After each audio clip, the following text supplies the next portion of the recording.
Welcome to MSL, Malden Sunday Live, cold open. I need to be utterly honest with you.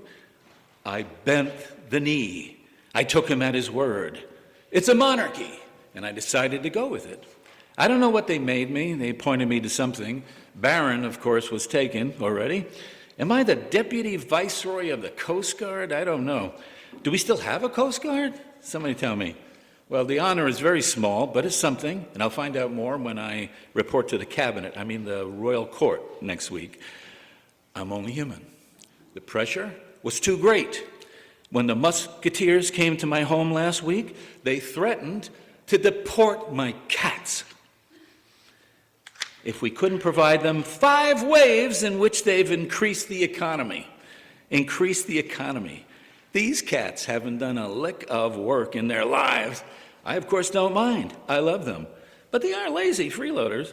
But when the mice agents came, they wouldn't budge. I argued that they were born here and are naturalized mammals, but that didn't work. I'm trying to justify what may seem to you like a betrayal by thinking I could be useful on the inside. I got to tell you, they sure are serious about DEI, diversity, equity, and inclusion, which they're now calling Donald, Elon, whatever his name is, and Ivanka. So a warning, this place is like wall-to-wall DEI. You're so loving. You're so generous. I wonder, until things settle down just a little bit, you could tone it down a little, maybe pretend to be annoyed with each other sometimes. Don't be so tolerant. Don't smile so much. And this is probably the worst of it. You know, the president is imposing tariffs, 25% on Canada. Our minister is Canadian. That's right. There is a 25% tariff on Reverend Otto. Where's Eric? The stewardship team is going to have to adjust its budget accordingly with a 25% raise. Or, I wonder, could we pay Reverend Otto in Canadian dollars? Forget it. I can't do this. I'm refusing my commission. I can't take it. Thank you for your indulgence. I'm sorry if I've wasted your time, and it is no joking matter.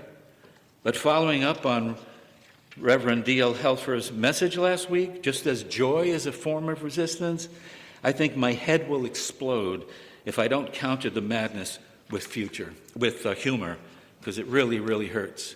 But it's no joke, and this time around, it's decidedly different, another order of magnitude. And they declared that they're coming for us. They're coming for us into previously special places, sacred places, so I'm getting ready for them. Technically, the government, should be called a kakistocracy. Do you know what that is? It's a real thing. It's a real thing. We have now a kakistocracy. Can't even say it. Kakistocracy, a government under the control of a nation's worst or least qualified citizens, and in this case, both. It's beyond absurd because it's so heartless and dangerous. There's no allegiance to the truth. Minority opinion, lunatic executive orders hurled against the wall like spaghetti to see if anything sticks, lie after lie after lie, and these lies hurt. Of course, a group of deluded, selfish, heartless bullies is not the cause of America's problems. They're the symptom. Our problems are deep-seated. What can we expect of a nation built on a foundation of racism and violence, originating in its colonial beginnings and established through genocidal ethnic cleansing and massive denial? The good news, this good news, is that the last 500 years of the American empire is an aberration. It's based on a false view of what human beings are for. What are people for, anyway? One way to look at it, quite simply, from a biological standpoint, people have one primary mission, and that is to be the carriers of DNA. So if you're born, which I suspect most of you have been, you've accomplished that mission. But there's got to be more to it than that, don't you think? We might say that in each person, without exception, there is a spark of divinity which makes every life precious and indispensable. We are not commodities to be controlled to further the advantages of the already advantaged. We are life itself, searching for a better life for all.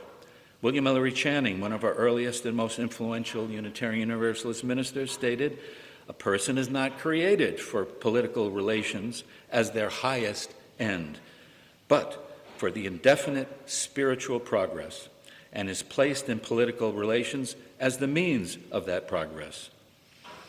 Now, I want to say that I actually draw strength in considering that the present government and the last 500 years is an aberration, a departure from the fulfillment of what human beings are really here for.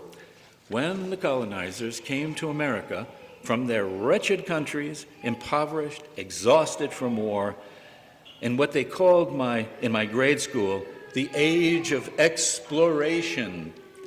In fact, the age of pillage and destruction, they encountered far different societies from the struggles of the Europeans. A famous encounter comes in the astonishing research by the late David Graeber and David Wengrow in their book, The Dawn of Everything. And there are actually 2 or 3 of you who have actually read this book. It's 500 pages. It has 150 pages of notes, and you've read it. Wow, unbelievable. So they have revisioned our understanding of human development. There was an encounter between a Native American and the French colonizers, and in many American societies, hierarchies were eschewed, and persuasion was employed to decide public policy. Kondiaronk, the Huron-Wendat chief, noted for his brilliant oratory and who spent time visiting Europe and critiquing it, is speaking here. "I have spent 6 years reflecting on the state of European society, and I still can't think of a single way they act that is not inhuman. And I generally think this can only be the case as long as you stick to your distinctions of mine and thine. I affirm that what you call money is the devil of devils, the source of all evils, the bane of souls, and the slaughterhouse of the living. To imagine one can live in the country of money and preserve one's soul is like imagining one can preserve one's life at the bottom of a lake. Money is the father of luxury, lasciviousness, intrigues, trickery, lies, betrayal, insincerity, of all the world's worst behaviors. Do you seriously imagine that I would be happy to live like one of the inhabitants of Paris, to bow and scrape before every obnoxious galoot I meet in the street who happens to have been born with an inheritance? Do you actually imagine I could carry a purse full of coins and not immediately hand them over to people who are hungry? That I could carry a sword, but not immediately draw it on the first band of thugs I see rounding up the destitute? If, on the other hand, Europeans were to adopt the American, which is to say, the native indigenous way of life, it might take a while to adjust, but in the end you will be far happier. If you abandon conceptions like mine and thine, yes, such distinctions between persons would dissolve. A leveling equality would take place among you. I have set forth the qualities that we, Wyandotte, believe ought to define humanity: wisdom, reason, equity, and demonstrated that the existence of separate material interest knocks all these on the head. A person motivated by interest cannot be a person of reason.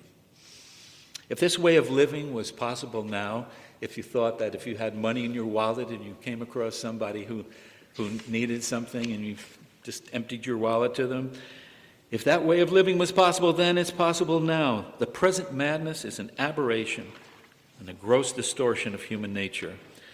Graeber and Wengrow reveal that for tens of thousands of years, humans lived with mutual aid, individual freedom, collaborating in communities of tens of thousands without hierarchical governments. What made this possible? They lived in societies based on empathy and compassion, so that, as Kondiaronk said, sharing his good fortune was second nature. And it is possible to develop this sense of empathy and compassion, just as it is possible to deliberately suppress it. When I was in graduate school, the predominant flavor in my psychology department was behavioral psychology, rewards, punishments. I jumped ship and went over to the counseling department, where they were doing research into pro-social behavior in nursery school children. They wondered whether 2- and 3-year-olds were capable of genuine compassion. Have you witnessed that in the children here? Oh, I got a nod. I saw this one day with my son. He was less than a year old. He was old enough to eat a French fry. He was in the car seat, facing me, facing forward. Statute of limitations, please, sorry.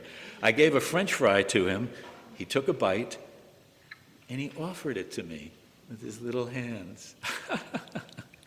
You could say we have two drives in us, two drives, the way a bird has two wings. Of course, autonomy, the drive to succeed, be good at things, and in tandem, homonomy, the drive to care for others and to belong. Empathy, I submit, is the default position of human beings, opening the door to a reverence for life. It's already there in us to be welcomed out and developed. So, where does the violence and callous regard for human life that has sprung up so vividly come from? One has to learn to hate. One has to learn to kill. In World War II, where soldiers had a clear political incentive to kill, they thought, to destroy the enemies of democracy and decency, a study showed that in combat, the ratio of shots fired to hits was low.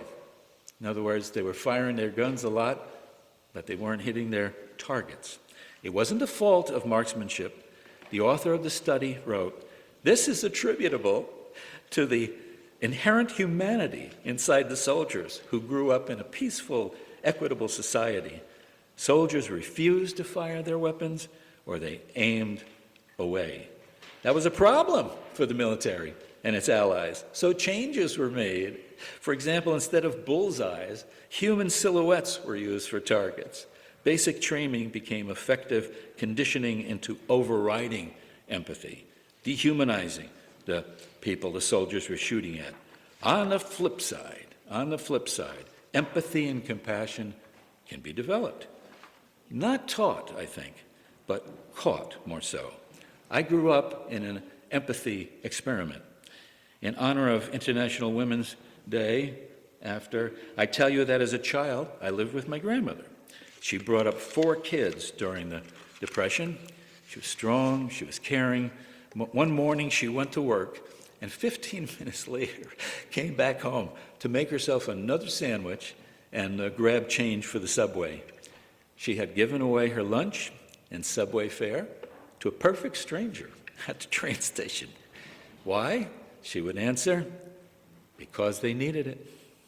This church, DEI to its core, is an empathy proving ground. There's been a lot of killing in this world, and with killing comes disastrous effects. If you override the reverence for life, there comes moral injury. As surely as night follows day, betraying your conscience will have ill effects. Inspector generals can be fired, but not your conscience. Moral injury is when you do something or don't prevent something from happening that violates your moral code. Killing and supporting killing brings moral injury. What can be done to heal from this injury? Just in brief, what role could our church play in the truth and reconciliation efforts that our divided nation must undertake if we are to move forward? For several years, I've been involved in empathy circles, which bring people from all persuasions together in a simple but powerful exercise. It involves simply taking turns, speaking from one's heart, and having the essence of what one said reflected back, being heard, being listened alive, no judgment, no embellishment, listening deeply with compassion, and allowing people to return to their compassion. It's a great way to start the day with your partner, a great way to resolve conflicts. When you get up in the morning, just talk to your partner for 5 minutes. They listen. You talk to them for 5 minutes. You see the effects that it'll have. With children, adults mostly reflect. Edward Rutch came up with the idea and the free training empathies, but many ways to train in empathy. There are various sites on the Empathy Circle, various videos on the site of the Empathy Circle webpage. There's a video of Proud Boys and Black Lives Matter supporters practicing this empathy exercise to the point where, when it's over, they sincerely hug each other. We could initiate something like this with the Zionist synagogue. It's a great forum for political candidates. It's a way of living out the wisdom attributed to the Buddha. When I see myself in others, then whom can I harm?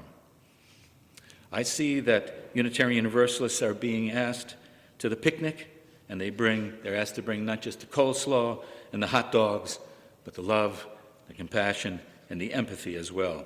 Somebody has to start it. Somebody has to kickstart the program of truth and reconciliation that we desperately need all over the world.